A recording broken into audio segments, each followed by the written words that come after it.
Hello, everyone. Welcome to Data Scientists online meeting, and we're now broadcasting live. And with us, we have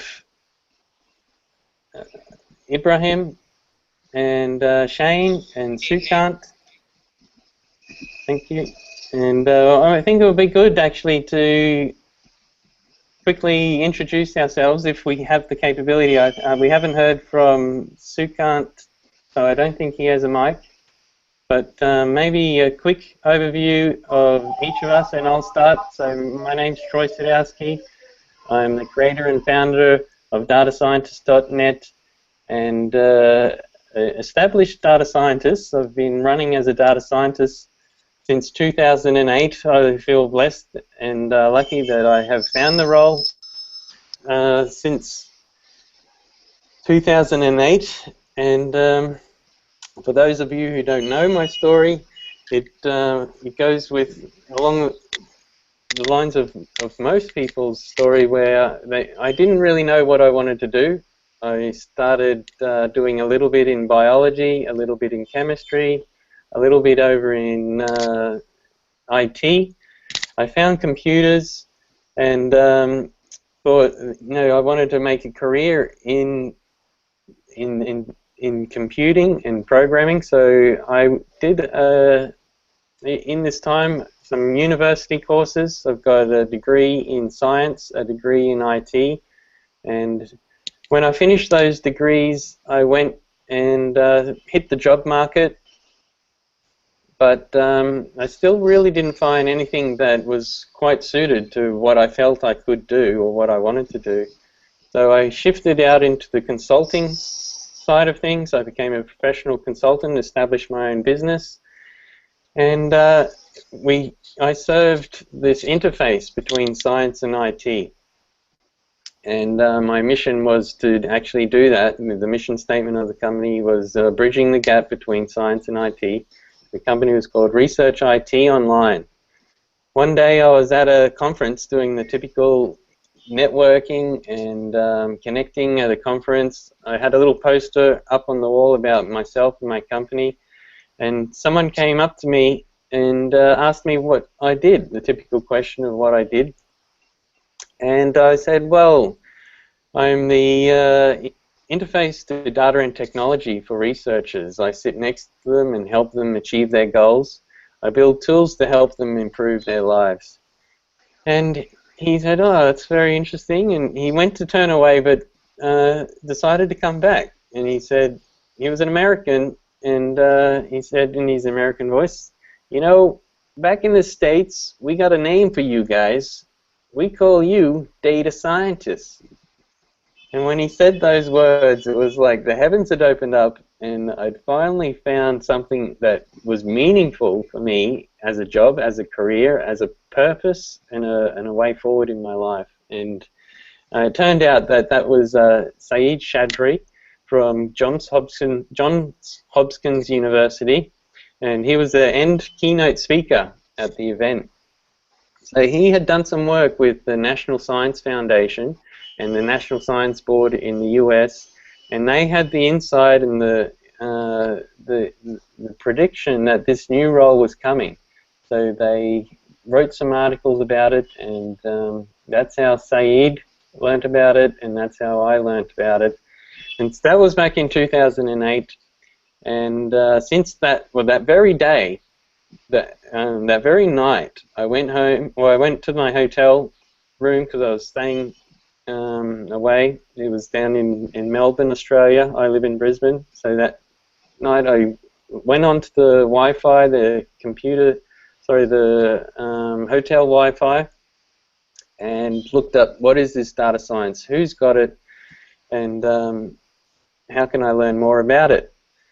No one had datascientist.net. No one had datascientist.com. No one had datascientist.org. So I bought them all there and there, then and there on that night in the hotel room, and changed my business and my company name to be Data Scientists Proprietary Limited. And my existing clients, you know, I told them, well, what I do is data science, and they were very receptive of that, and they agreed that this was what I did for them. So that's how I became a data scientist. And since then, in building the site, people have been coming up to me and you know, asking, well, how do I become a data scientist? What does a data scientist do? And I've been pushing out videos, YouTube, and help guides around that. So that's my story, and why essentially we're all here today talking about data science.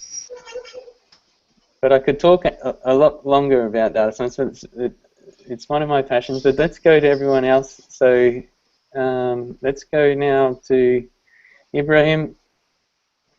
Welcome. Tell us a little bit about yourself. Thank you. First of all, my name is Ibrahim Ali. I'm from Pakistan. I'm studying computer science right now. It's my second last year at Zabest. It's a university in small Pakistan. I'm a data science enthusiast. I'm just starting my career as a data scientist. For my data science education, I'm using the typical Coursera and EDX and Udacity courses to build my career. For the rest, my focus is on software engineering as well, because statistics and software engineering and maths and all these things tends to become data science at the very end. And for mostly, when I saw the Harvard article, the sexiest job of the 21st century, it took me with a amaze. I was like, how can it be that people were crazy about this? So it took me with a wave. I really liked it to go with it, but now it's the reason why I am here to learn more about data science. That's a small introduction of me. Great, thank you.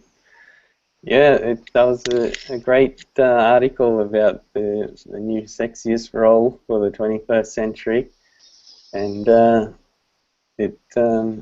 I think it is. It is a great new sexy role, and the data scientist is something that is not seen anywhere else as a role, and we'll talk a little bit more about the differences later as well when I talk about a new program that I'm offering as part of datascientist.net.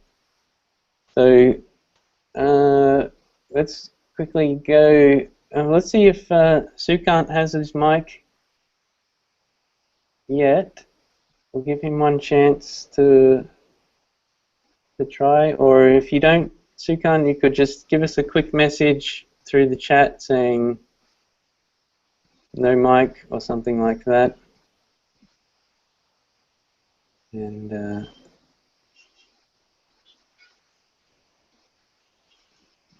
we'll move on. Well, I don't think we're getting anything through. Oh, yes. No, we can't hear you, Sukant, but we saw your text message.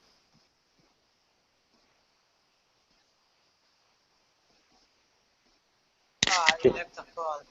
Oh, he's gone. Okay, well, let's jump. Oh, he's back. He joined again. He's trying to see if he can get his mic to work.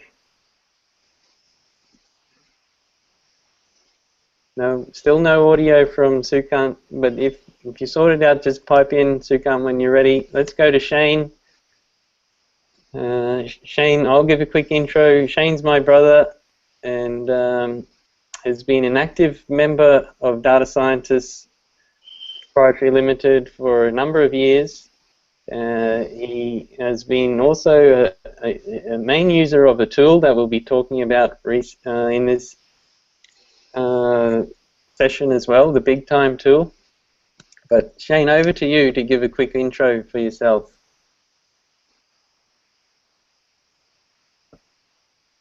Sorry, your mic's muted. I'll unmute you. Oh, you can hear me now? Yeah, we can hear you.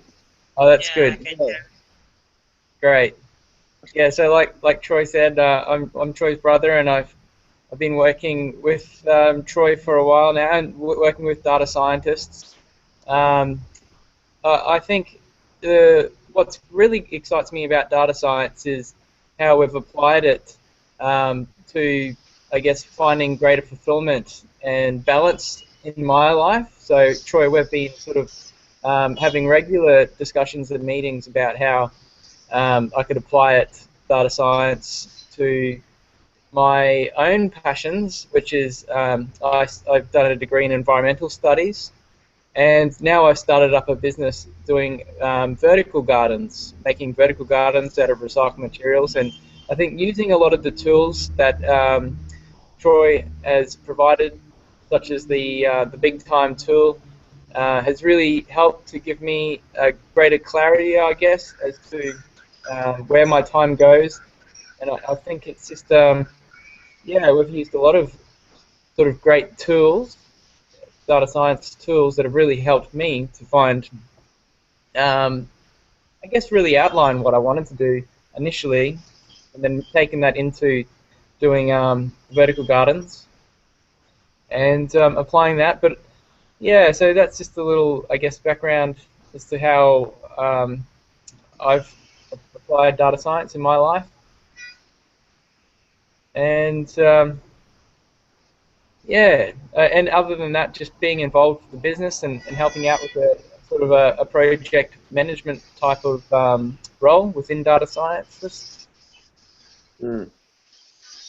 Thanks, Shane. Excellent. So, what I might jump to now is the Big Time tool, and I don't think, other than Shane, anyone else has seen this, which, if we jump over to my shared screen here, and it's going to open up a tab.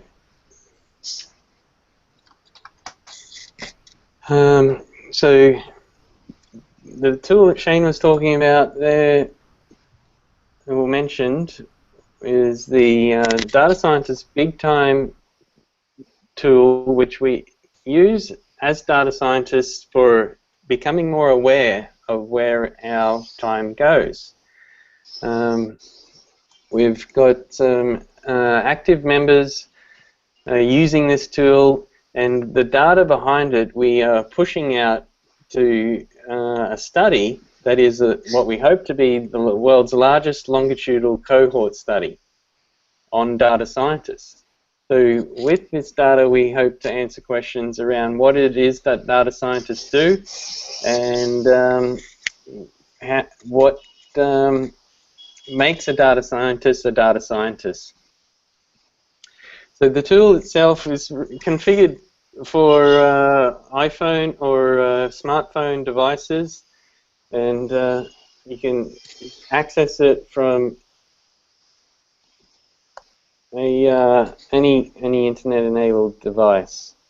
So to use the tool, you just hit the Big Time button at regular intervals of the day. So we go ahead and hit Big Time. We get a list of projects that we've entered in, and these are important areas in our life or projects that we're working on at the moment. And this is what we call a whole life management tool. So it covers every aspect of our life, and I've got projects in here for my family, for my health, for my work, and different projects inside each work. So I'm going to go ahead and choose the project for this work we're doing right now. I put in called towards the study, which is the data scientist study, and I'm going to log that couple of hours and by putting in 2. And here we have an indicator of satisfaction. So if I'm really happy with how that 2 hours went, I'll slide it up really high. And if it is not so good, or I had problems with technology, I'd slide it down to the low. But here we have our first indicator of satisfaction or happiness. And then we go on and write a little description. And these descriptions can be really simple and brief. And I'm just going to say was a meeting. In the next screen we have tags that link it to one or more areas of our life that we think is important. So here I've got some default tags in there already, which covers things like spirituality, our health, our family, financial, business, career, intellectual, social type aspects. And we can remove or add the ones that we think are relevant. And I'm just going to put in a bit about social, and we'll put in career. And we submit that button. So then it goes back to the running daily total. And if I go back to this screen as well, you'll be able to see that. So I can see where my time has gone for this particular day. And if I'm interested, I can see where it went yesterday, where it went the day before, and over the week or over the month. So that's the big time tool, and we've got some active users. Shane's a great active user at the moment. Ramesh, who couldn't join us, but has been using it extensively for the last 3 months. And what we're going to do now as a data science process is look at the data behind it. So still eyes on the shared screen. I've just gone to the back-end MySQL database that's running behind this data. Running behind the application. And we've got the database here. It has a number of tables. And we've also prepared a number of views. So this view is what we're going to be looking at the moment, but in this little overview, it's the project user satisfaction table or view. And you can see the data here where we have a created at date, we have number of hours, we have the description, the tracked date, which is the day you tracked it, you put it towards, and a project name.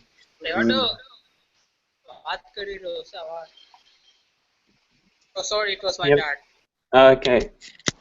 So then we'll just be exporting the full data set here, and we'll get it down in CSV, and we'll have column names on top. So we can have a quick look at the data in Excel and see how it looks in that view. And we'll also be having a look at it through a Gre Project and a product called Tableau Public.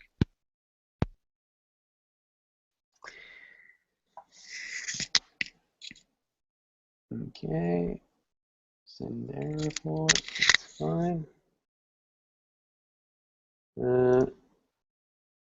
I'm just opening up the file we downloaded, and Tableau Public is freely available, and you can find it at tableau.com, and just browse to the Tableau Public download page. We've now imported our data into Tableau Public, and we can start having a look at it. And what we're going to look at is, in particular, satisfaction. We're going to look at track date and the average satisfaction. That's the sum, but let's average that down of everyone who's used the system. So we've been using the system since March, and we can see the trending data. So we've had some up and down days, but we can also see that it is on a slight increase. Now, the first thing I guess we want to see or talk about is this low section here.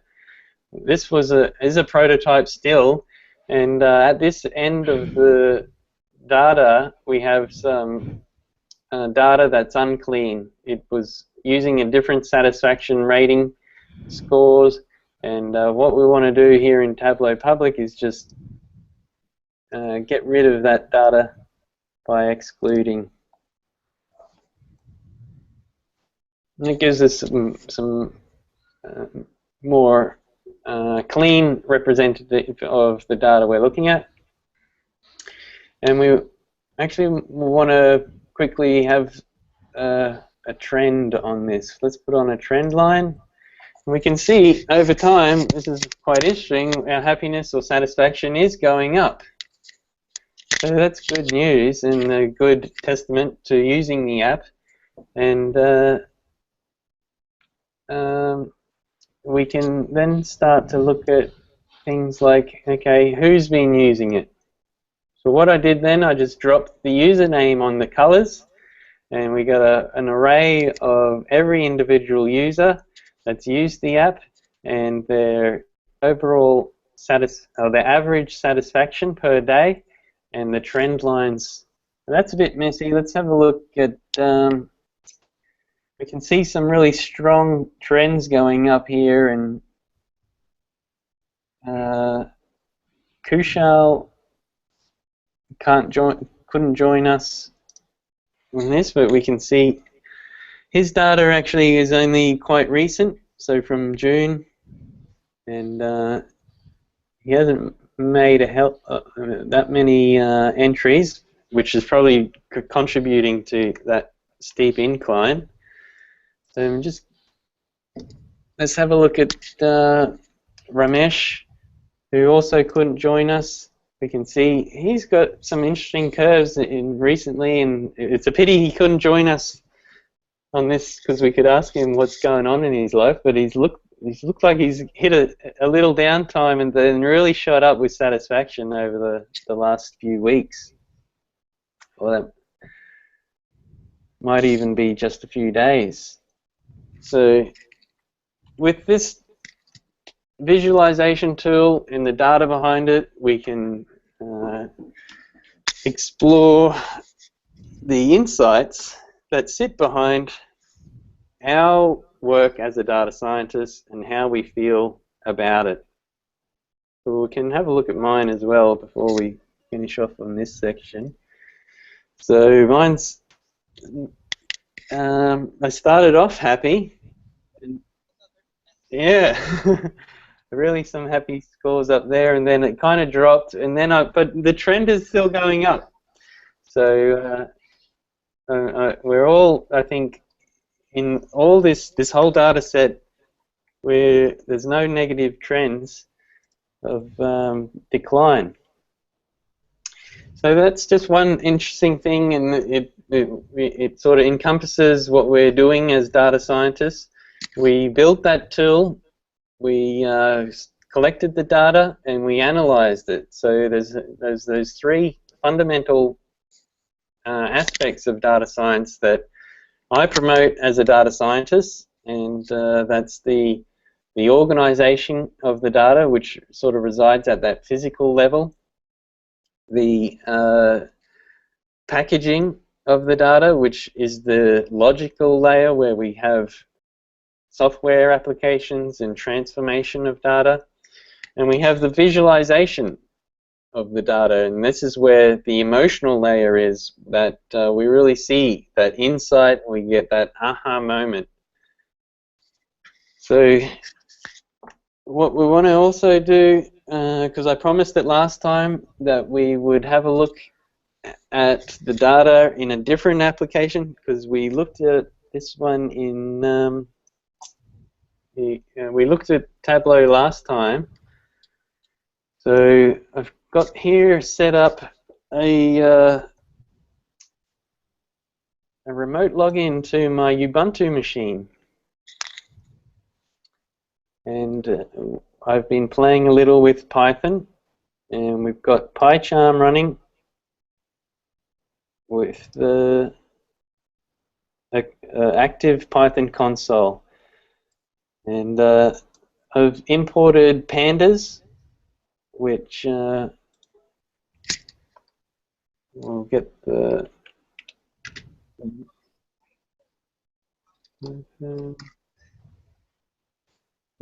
we got some.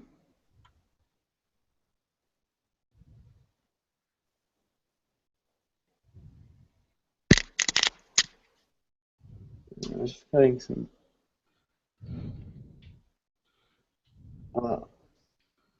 Ramesh is looking to join us. Sorry, just got some messages coming through. I'm just going to send this link to Ramesh. He's looking like he wants to pop on. So back to Pandas is a Python data analysis library, and the URL you can get to it is pandaspydata.org. So we're playing with Pandas in PyCharm, and I've imported the library. I've actually downloaded some data, which is the same data set I opened up in Tableau, and I've imported it into my console, and I'm going to run this pandas command to push it out to a matplot graph. That works. So we've got the results here. And what we've actually done here is grouped by name. We've scored on satisfaction. So name is the project name. And score on satisfaction, and we're showing the average score. So we can see actually there's a peak here on this project. Let's maximize that out. This project called GRA. So from here, we might say, well, we could use Pandas and start drilling into the data a bit more with different calls. But let's go over to Tableau and see what this GRA project is all about, because someone in there has scored high satisfaction on GRA. So what I did there was I just dropped name onto filters, and we can scroll down to put a filter on GRA, and we can see that it was Shane's entries on, and we'll just switch this over to a bar graph. We made only 2 entries on the 14th and the 31st, and we can even drill in to see a little bit more about what Shane was up to. So this was today, the 31st. Shane organised an interview with James Galloway and scored it at one of his highest scores of satisfaction, a 94. Shane, you can pop in any time you want to talk about this. And the other one was GRA, a 99. It's really interesting. Really interesting to see that I topped my 2 high scores in GRA, because I realized, I knew that I gave it a high score today, but I didn't realize I gave it such a high score. When was that last one? In 14th of June. Yep. So it's interesting to see that connection. I didn't realize that I'd given it 2 high scores, and yeah, that's really interesting to see that information. So again, we're just exploring the data as data scientists. A part of the data scientist role is to uncover new insights that you wouldn't even know that exist until you start to look in the realm of the unknown.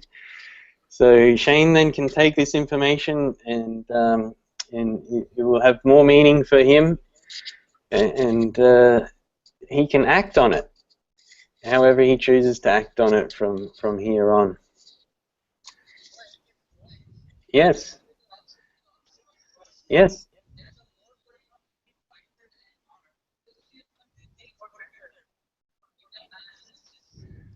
Yeah, it's a good question, and yeah, I have heard and seen reports about that Python and R debate.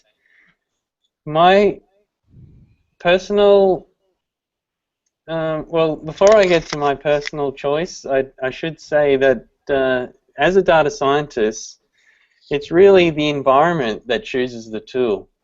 So if you walk into a situation where your team is more proliferant or experienced in one technology, then it's probably the best technology to go for if you're going to wanting to collaborate and share results.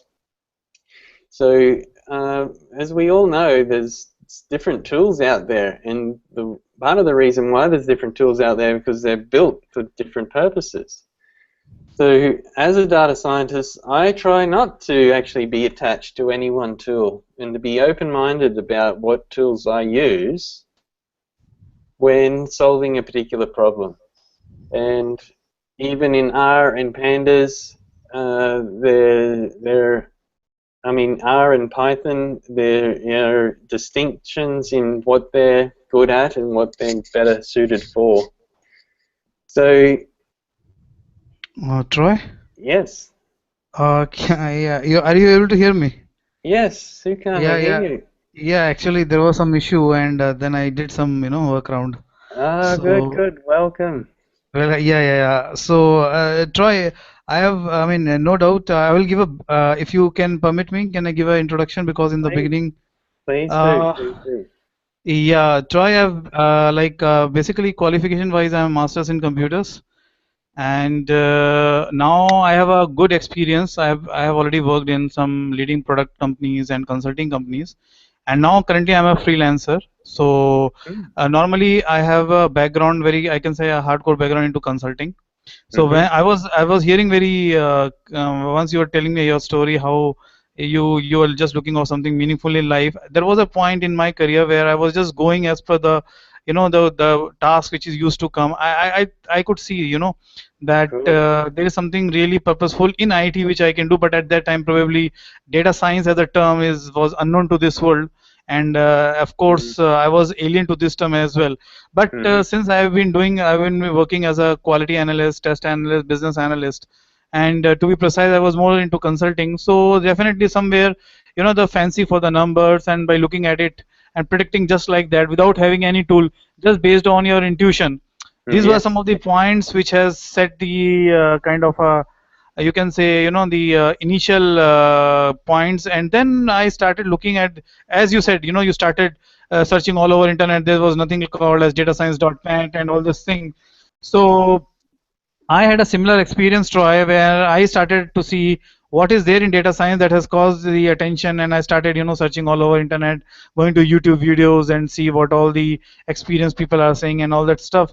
But somewhere I wasn't very satisfied till I came across this machine learning and now artificial intelligence, and to be precise, when the people say deep learning and what Google is doing, what Facebook is talking, and what Microsoft, what Bill Gates is thinking on those. So those were the collective things which has brought me to this level. That what I did some this open courses from this this Coursera, Udemy, and all those things. Yes. From the initial perspective, to have a flair of what this field is all about, and to my understanding, I mean, I found this field fascinating. But as you said, technology wise, I say, it's just like a tool. As somebody was asking that whether Python is good or R is good. See, again, it depends upon what kind of flexibility you have, what kind of expertise you have.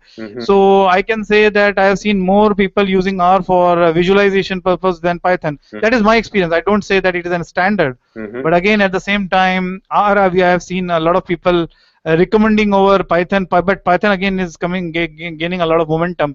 So if you ask me, I mean, right now, whatever the information that I've gained, and now I can say, the dots are getting connected. I have done a lot of consulting work in my career. So now I do freelancing training in data science. Still, I am a learner, but to the extent I know the people who are still in college or the people who are in the industry, they want to make it to switch over. I just keep on interacting with them in their different forums and going to different institutes and sharing the knowledge. And that is a point where I can I can see that whether we do have a really a data scientist in our character. If that is, then only we will be able to fulfill our. So now I am in a different kind of a, you can say, the kind of a mindset where I'm looking for a potential kind of to sync up with somebody on a very long term basis here in India, maybe working with the person or maybe online, so that there is something very challenging. As you said, you came to this field without somebody telling you, and then you started exploring. I want to connect with the people with like-minded, where definitely the dots are going to connect. So in brief, as of now, I'm a freelance trainer. Especially, I'm a mathematical person, so I try to teach the people what is the mathematics behind the business, what is the mathematics behind machine learning. So it's all maths in one word. So that's how I got into entry, and that's how I'm looking forward to move forward in this area. Thank you. That is great to hear, and I think it's very much in line with I think what we're looking to provide as a company, data scientists, to find more people like you, Sukant and Ramesh and Ibrahim, and also Shane, to come together and share experiences and knowledge, and to help each other in this new and challenging role. And you should be quite excited to see the last part. Yeah, I was seeing that the one you are showing me on the Tableau, right? Yeah, also the membership program coming up as well. Okay. That Okay. We'll get to at the moment. Okay. In a little moment. But Ramesh has joined us as well. Yeah. Hi. Hi, Ramesh. How are you? I'm glad you could join us. We've just been giving us each other. Well, we've been giving a little intro of each other, and could you give a little overview of your background?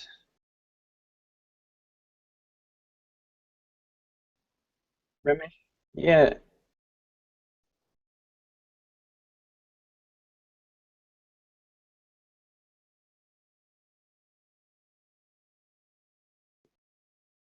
And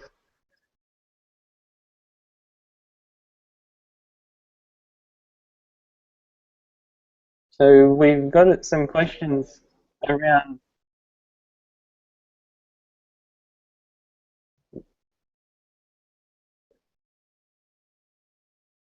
So yeah, Ramesh, we were just looking at the data. If you can see my shared screen, we saw your data. We've measured satisfaction for everyone in the system behind the big data tool, and this is every day the average satisfaction of every user. And we saw, so when we looked at your data, some interesting results. Well, the first thing is that everyone is on the uptrend, so that's exciting to see. But in your particular case, you've had some high satisfaction in the last week. So you might be interesting to see that. I'm not sure if you've been pulling your data down and looking at it in Tableau yourself, but there's a definite trend up, and we're going to see how far we can push that. But it looks like you've hit a burst of satisfaction over the last few days.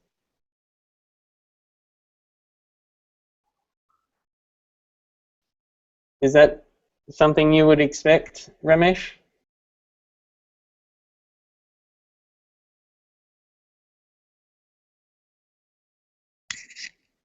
Been good days for you?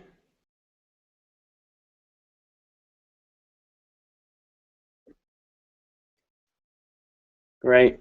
And what you missed also was we did a little look in Python using the Pandas library. and created this graph around satisfaction where we actually identified a top runner of the projects of satisfaction, which was this project called GRA, which identified back over to Shane and his that project is for Green Roofs Australasia. Ah, right. Volunteer work that I've been doing for them. Okay. Organising interviews. Right. So yeah, it's really exciting to see that the tool, the Big Time tool, is on giving everyone a positive trend up in satisfaction, and it's just one aspect of the value that it brings, because it's also around time awareness and direction and purpose, that you can identify where you want to spend your time, your next few hours, as a result of using the tool. So that's the Big Time tool and the data behind it, and an exploration of the data using a number of tools in the data science realm. Next meeting we'll be exploring other tools. Maybe we'll have a look a bit more around R. And moving on to the next section, I wanted to introduce a new program that we haven't launched yet, but you're getting a preview of it here at the online meeting.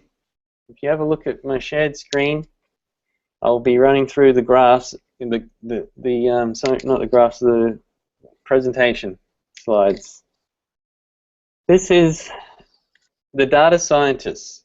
It's going to be a program that supports the role that is like no other. Our current situation, and I'm sure we all agree and have heard this, that there's lots of data out there, and as part of that there's a lot of potential innovation, and there's a lot of need that's growing to innovate, and these needs are coming from a number of different areas, a number of different industries across finance, medical, construction, all over the world, for a number of different reasons. We're having a need to make use of this data, and there's fewer data scientists. There's a few data scientists out there, like we were talking about before. It's a new term, it's a new role, it's a new industry. So, scroll back, get that open.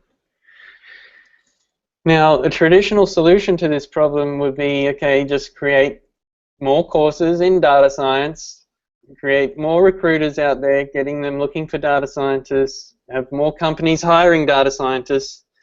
But when I look at those things, it just doesn't quite fit the data science paradigm. Yeah, Data I science, agree. I agree with you, Troy. This is right? the reality. Yeah, this is the reality. Exactly, yeah. So, well, of course, these are good things. We want more courses in data science and companies hiring, but there can be a lot of separation between what they're teaching in the data science courses to what's needed in reality. And there's definitely separation between a recruiter trying to position a data scientist in a job that they may not know the details of to a full extent, and the companies hiring the data scientists, you know, they're in environments that are set up for organizational structure, and the data scientists, I see, doesn't really sit under any part of a typical organization structure. It's very much can be talking to the CEO, the managers, the staff at any one time in any one day. So to put them in some organizational structure just, you know, doesn't quite fit the data science paradigm. So what's this program all about, this data science program that we're bringing out through datascientist.net is a new solution, and it's the freelance data scientist. And we've got yeah, Sukant talking about this earlier.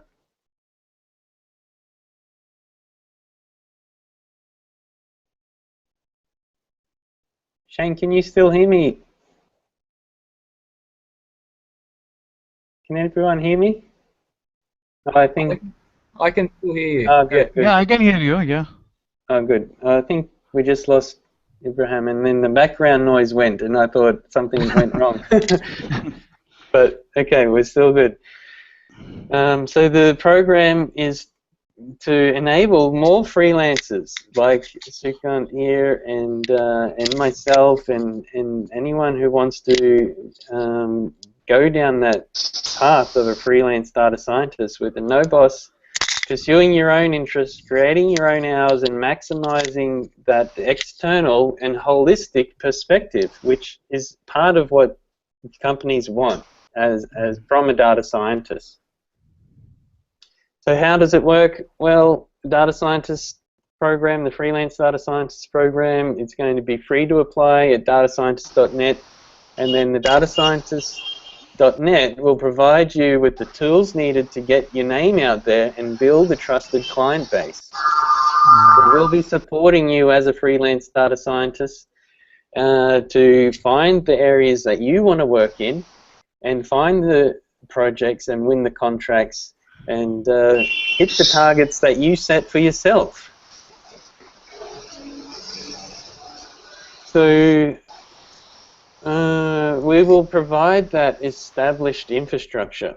So we've already done the hard work around the IT setups to monitor the finances, to think about taxes, and to maintain project development and provide a project management tool alongside with what we viewed earlier, the time management side of things, so a time management tool.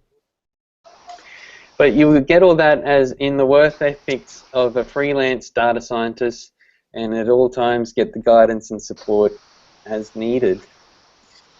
And there's one condition though.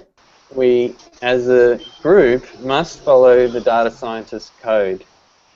And other than that, we're here to support each other and to enable us as data scientists to find areas that we excel in, that we want to work in, and for the rates and hours that we choose. So that's the end. Troy, I have a question. Yes. Troy, in this case, it means that once we join this datascience.net program, in that what will be the something like there will be remote data scientists all over the globe. That's what the plan is. That's right. So And yeah, in that case, once these are remote, then it's like we are going to build our own portfolio there, and the companies which are looking for that, they will have their projects listed over there. We are going to bid against that. That is what that is how it's going to work, right? that's how we see it working. Yes. Okay. Okay. Of course, using the data science approach, we'll need to feel our way through this. We'll be trying out things. We'll be seeing what's needed to support and to help each other to achieve. Okay. And in fact, that one condition that I showed at the end Ethics around code of. yeah. So if we go back to this slide here.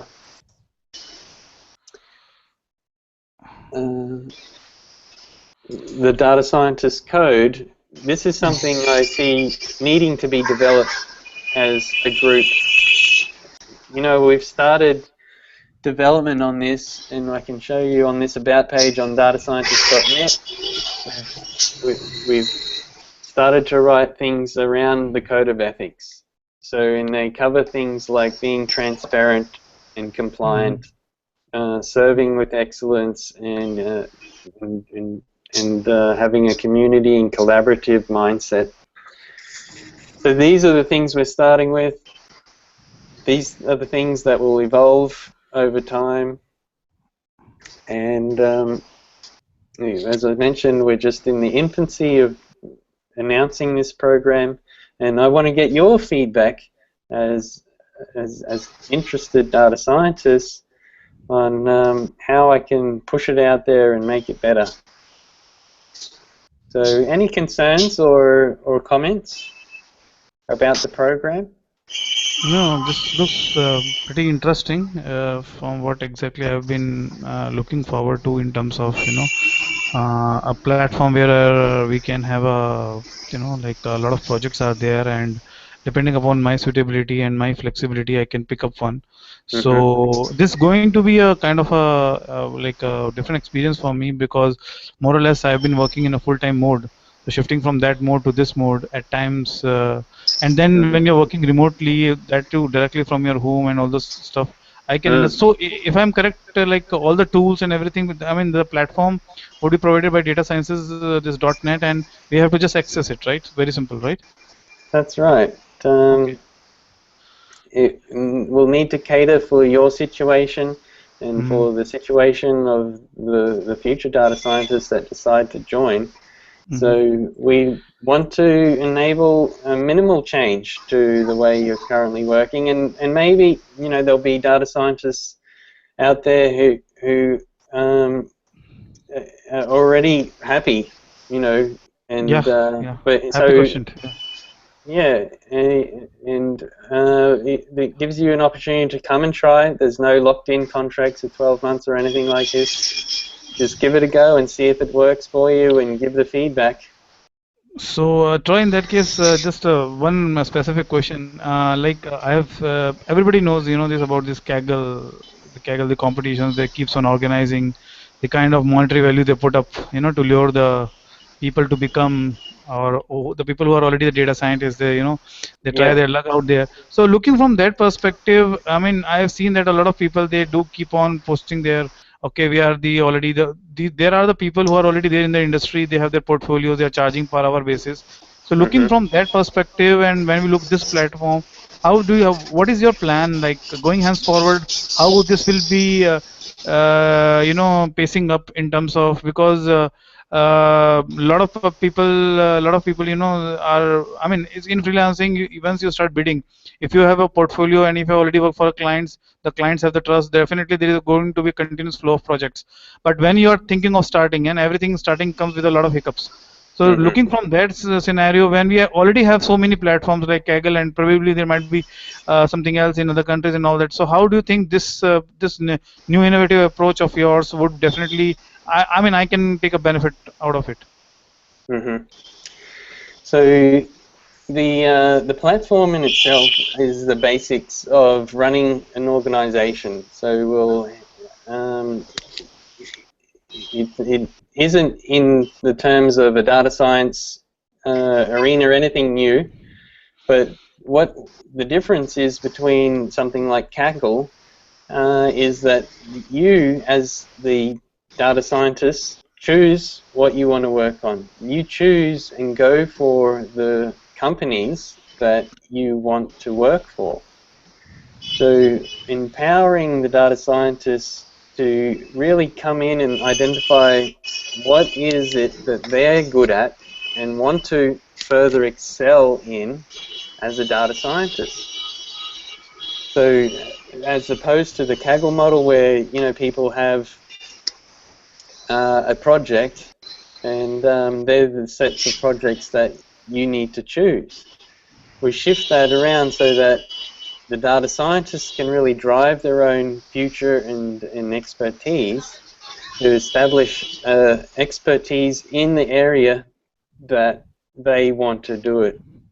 So in these domains I'm talking about, like mine is in health, so epidemiology is my passion, where I always see myself as an expert data scientist.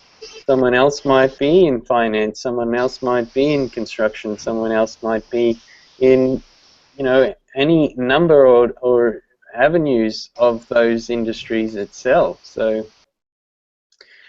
the program supports you as a data scientist to really first of all, analyze and identify for yourself where you want to set yourself up. Just as in the medical sciences, we have doctors that provide expert opinion in eyes, ears, and nose. As a data scientist moves forward, they can choose their own domain, whether to be an equivalent doctor in the nose or the eyes or the ears. So Okay. Maybe particular domain specific, like maybe healthcare or exactly. finance. Fine. Yeah. So the point is around, you choose what you want to do, and you as a established freelancer would have had a taste of that already, but it can still be challenging to find work and to get the contracts. Exactly, So, because that is what I'm trying to get into now. yeah, I think one of the things that we can bring together as a team in datascientist.net in this program is supporting in each other in getting that work, but not just taking what comes, but finding what you want to find, or searching, using data science as a process as well, to seek out those areas and with opportunities that are right for you, rather than alternatively, what's out there, I'm going to take the first thing that comes because, I haven't paid the bills for 3 months. And It should be natural. Yeah, exactly. It should come with a passion. I agree. Bills and also, of course, all these things are there. At the back end, it's all money. But on top of it is the interest, the passion that drives ones. Yeah. Yeah. So that's the program, and yeah, thanks for the great questions. If there's no more other questions, we'll move on quickly to the last section, which is about the Data Happy Conference Bhutan? in Bhutan. Oh, so, okay. DataHappy.net is the website, and if you put your eyes towards the shared screen, we've decided very recently to run this conference this year, and hoping to bring together a balanced mix of data science, leadership, and gross national happiness skills so that we can increase measurable happiness in the world. Oh, that's the logic behind this word happy? That's right. Okay, Measurable happiness and G&H. So if you've heard of Bhutan, most likely you would have heard of G&H, which is gross national happiness. yeah, I heard. Somewhere also I've read about it. Yeah, exactly. Yeah. So I was introduced to G&H only about a year and a half ago when I caught the courtesy bus between universities. And it was quite a crowded bus this day, which was a little bit unusual. Normally I'd find a seat by myself, but I had to sit next to someone because of how crowded the bus was. Okay. And on the way, the person who I sat next to got a text message and turned to me as the person next to him and said, could you help me with this message? I looked at it, the words, the characters were all English, but the words didn't quite make sense. So I pulled out my laptop, we went to Google Translator, and we couldn't find out what this word was, but it kept coming back, unknown, unknown. That made everyone happy. Well, from that point, yeah, we quickly forgot about that.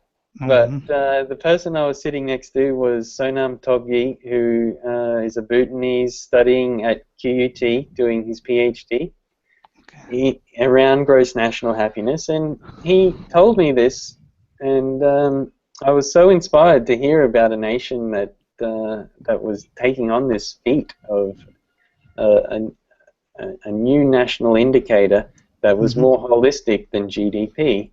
I needed to find out more, and he taught me about G&H, and I taught him about data science and what was going on in my life. And we thought, you know, this are two concepts that really seem destined to meet. The quantified and the technology and the growing need around G&H is becoming more and more apparent, and we decided. I went to Bhutan with Sonam and spoke to a number of organizations over in Bhutan, and one of the major problems that they're having there is that G&H is great in theory, but the practical aspect is still lacking. You know, in the organizations, they want G&H and want to be able to measure it, but they don't have a way of doing that. The current way of doing it is through surveys, like a census that they run every 2 or 3 or sometimes even 4 years, and then they get the results and they analyze it. But we have built this new tool, which is called the GOH system, the GOH data system, the Gross Organizational Happiness Data System.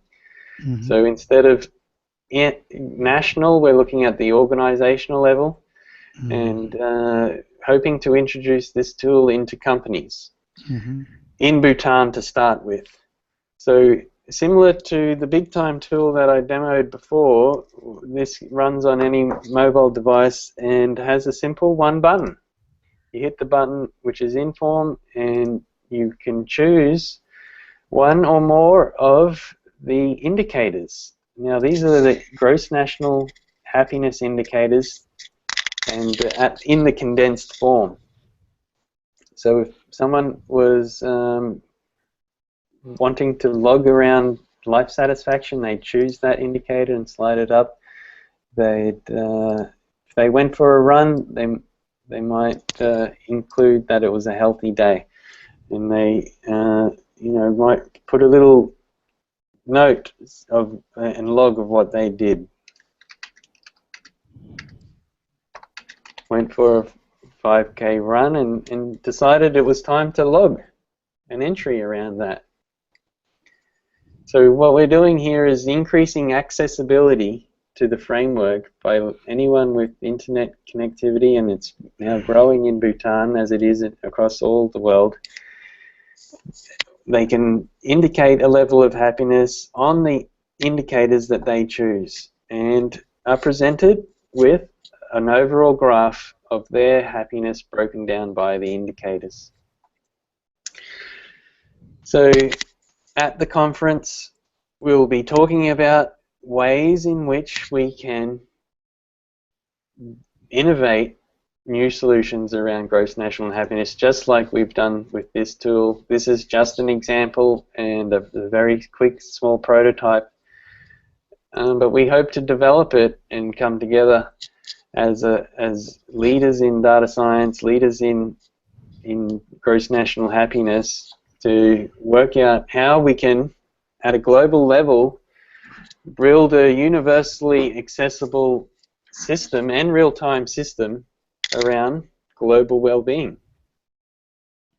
Okay, if I understand your vision very clearly, Troy, something you are looking from a global perspective to maybe to kickstart this journey from Bhutan and then eventually, you know, keep on covering different countries, continents, and all that. Exactly. We want to show it works in Bhutan first, and then we can take it, like, yes, to your country, India. We can take it to Malaysia. We can take it to Australia. And of course, as we apply the data science process, we'll be making adaptations. We'll be sitting next to the users. We'll be modifying it and supporting them in the use as we go.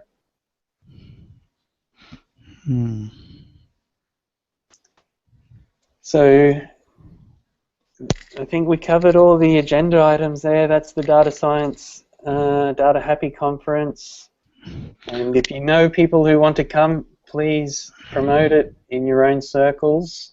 And definitely. It's a great initiative, and I will post it on my LinkedIn profile to the people who can have a look on this, and maybe this time probably meeting in Bhutan.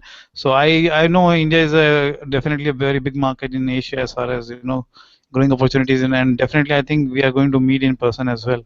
So Right. I will look forward. I have just two very quick questions, Troy. One is something Yeah. like I have seen, see, this IT industry. I have seen it from very close quarters. They talks in terms of tool. I mean, these are more tool centric industry where the Mm-hmm. thinking, the computational thinking, and all those things. Okay. So when I talk to somebody as a data scientist, they say, okay, do you know SAS? Do you know R? Do you know Python? Etc. Etc. Etc. So now the Yeah. question arises. The two questions arises. First, right, the kind of opportunities are what I see in real time, or even if somebody is trying to bid for a project or something, they look whether do you have a PhD, which Mm-hmm. certainly I don't have, and there is no plan as of now.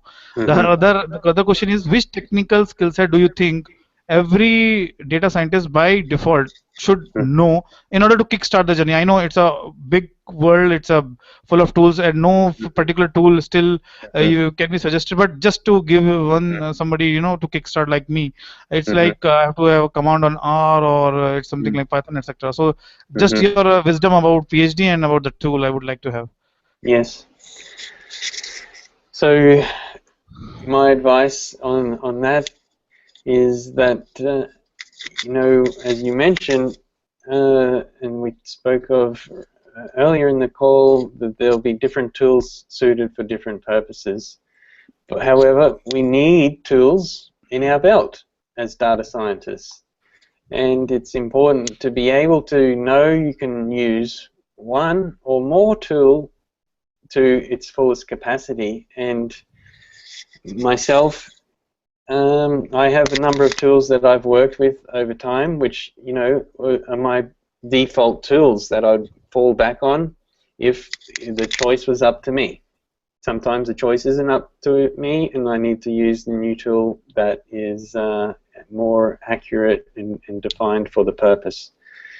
But what's important is that you have a tool, and you can choose a tool that is relevant to your domain. So if you wanting to go into finance, then there'll be finance tools specific, more used in that finance. If you want to go into medical health, there'll be a particular tool that's more used in that industry. So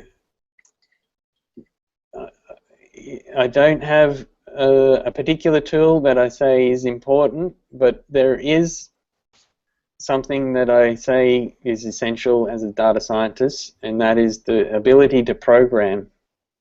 So to have a language that also you can fall back on and build your own tool really brings the power of data science to a new level, where if there isn't a tool out there, there's tools out there that do this, do that, but just like we're talking about gross national happiness, there isn't a tool that I've seen that is tailored or gives the capability of measuring gross national happiness to the level that the organizations I've seen and talked about wanting. So I'm going to have to rely on my programming skills to build a tool that is suited, and it might incorporate other tools, but the one fundamental skill and tool I recommend is having a programming language in your belt so that you can create your own tool if you need to.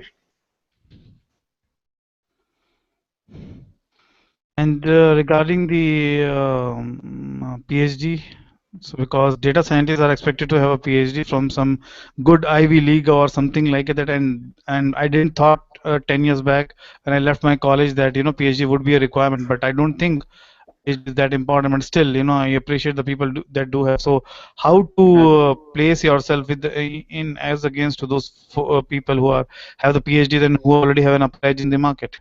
Mm-hmm. So on the education system, and they're seeing vast disruption and change as a whole, as most areas in the world are as well.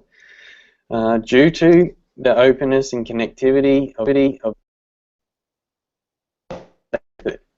Now we can educate ourselves in almost anything we choose with the help of the internet and online guides and open courses.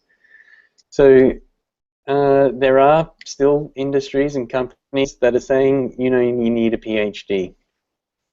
And if it's required for you to fulfill your purpose and your role as what you believe it is to get a PhD, then I recommend going and getting a PhD. But if you can see a path that doesn't require a PhD, I would say choose that one.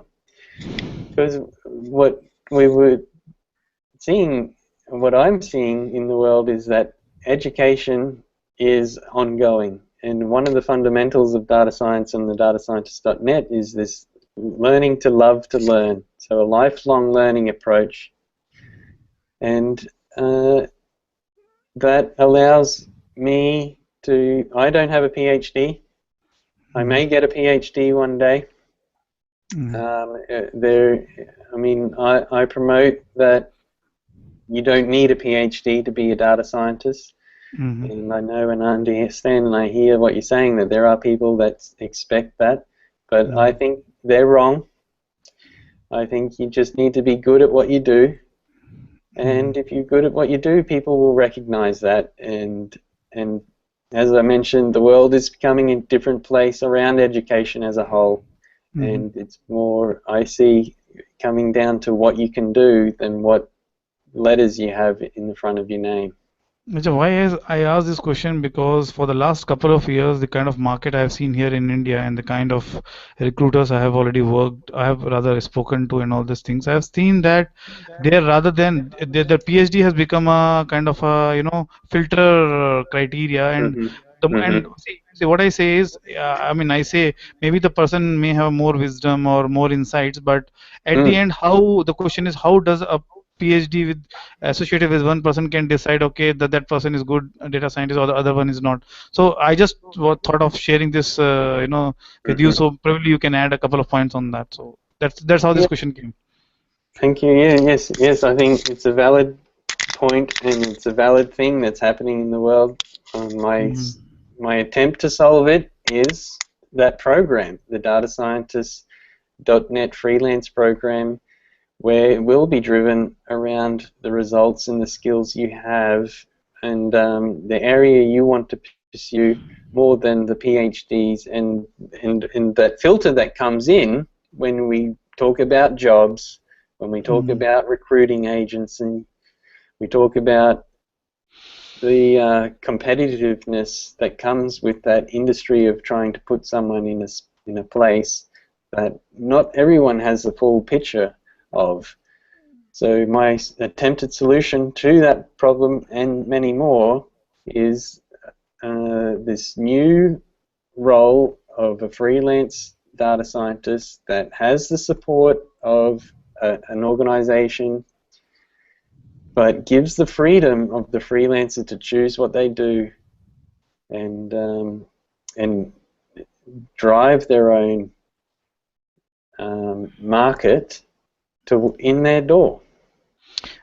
So for this uploading all our facts and all the resumes and all that, is there some process? There's any like yearly subscription or something like that you have planned for your this forum? No, I mean, we are looking to make it free to join. There will be an application process, and there's no long-term agreement. You can do it month by month, see if it works. If it doesn't work, then that's fine. You're free to come and go as you like. But if you are part of the program, we just want to ensure that we follow the code of that we all understand is what makes a data scientist a data scientist. Yeah, because I'm even though I'm giving a lot of interviews now for a full-time opportunity, but I will prefer to work as a freelancer and work freely and interact with Troy, how you're planning to connect? Means like it's been the great interaction going on. Next time, how you're planning? It's going to be another event like this. You are going to send the invite, or maybe through mails and all that. I'm going to send you and then individually response. How you're planning, or monthly once or weekly once? So as part of the program, we'll be meeting more regularly. Okay. And once the program's kicked off, we can meet at least weekly in the initial stages, and more if need be. Yeah, everyone should have my email, and you can contact me anytime you like. And you can get me on Facebook, like Ramesh and I are up late some nights chatting away. So let's just interact and help each other, because it is a challenging role, the data scientist role, and those who are brave enough to choose to take it on should come together and support each other. Great. Okay, so that's the end of the online meeting. Any questions or comments from anyone else before we sign off? Nothing from my side. I think it's been great to be a part of this. As some of you might know, that I'm not officially a data scientist, but I work with Troy and the data scientist company, and I think it's excellent to see this sort of thinking going on, because like I was saying earlier in the meeting, using a lot of these tools and working with Troy has helped me to really pursue my passion as well, which is vertical gardening, and to apply, this, I guess, Even these Shane, tools. even I am not a data scientist, as you said, naturally. So it's something was first I'm trying to try to see whether it's there in my nature or character. If then only I can say. Even yet now, after having such an experience, I am not an official data scientist. Yeah, that's right. Yeah. So unofficially, I think I could be a data scientist, but I think it's excellent because I just love to see this type of thinking going on, especially mixing data science with things like gross national happiness, where it's about taking action that creates greater fulfillment in life. I think it's so valuable, and I love being a part of these meetings and listening to this type of innovation going on. And it's great. It was great to meet you both, Sukant and Ramesh again. So it was a great meeting. Great. Same here.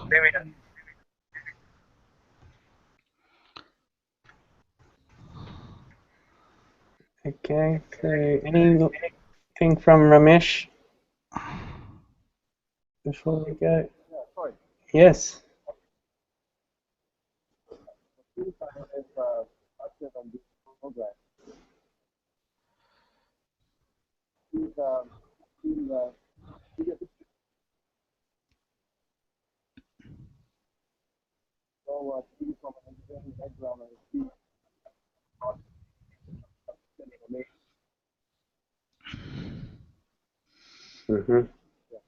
Excellent. Yeah, so it's so good to see your data coming in the big time tool and see the visual indication that you have a trend upwards in satisfaction. It's good to hear that it's making a difference for you in your life, and we will continue to do more and work together. And so I just want to reiterate Shane's points and say it's been a pleasure and thank you for joining us. Sorry, Ibrahim, who was in him before, may catch up with him as well. Thanks for everyone participating, and look out for the next one, and I'll be in touch and talk to you again soon. Yeah, thanks a lot. Thank you. Thank you. Bye. Goodbye. Bye.